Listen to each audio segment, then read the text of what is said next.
These are the risers off the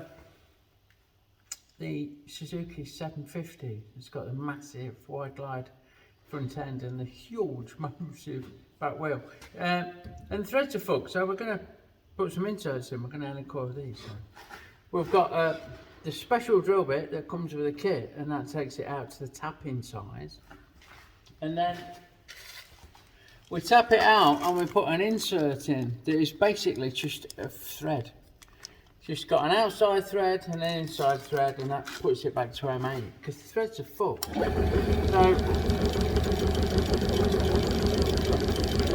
we just give that a drill. It gets really easy. These are cast and they grab a bit sometimes. There you go, look. So, yeah, that's it all the way down. Same on this side.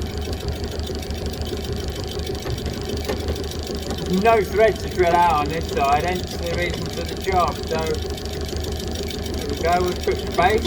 I'm just going to give this one another little go to make sure that we're right to the bottom.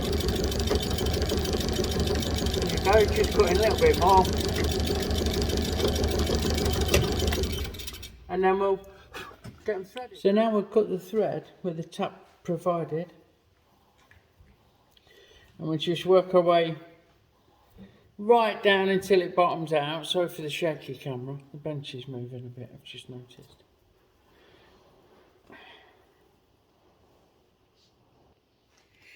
I'll give it a blow out.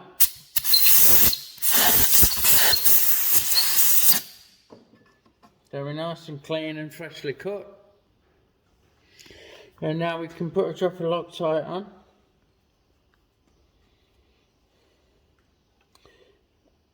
And screw that in, and we want it to go just below the surface. A couple of threads below the surface is spot on. This is about there, and because these are a blind hole, it might not work, but the idea now is to snap that, there we go, snap that little peg off. There's a little peg there. Well, I've done bent it out of the way more than snapped it off, but that'll be fine. And that thread now will be far fucking stronger than it ever was, because we've got a steel, spring steel these are made out of, and they'll hold fast.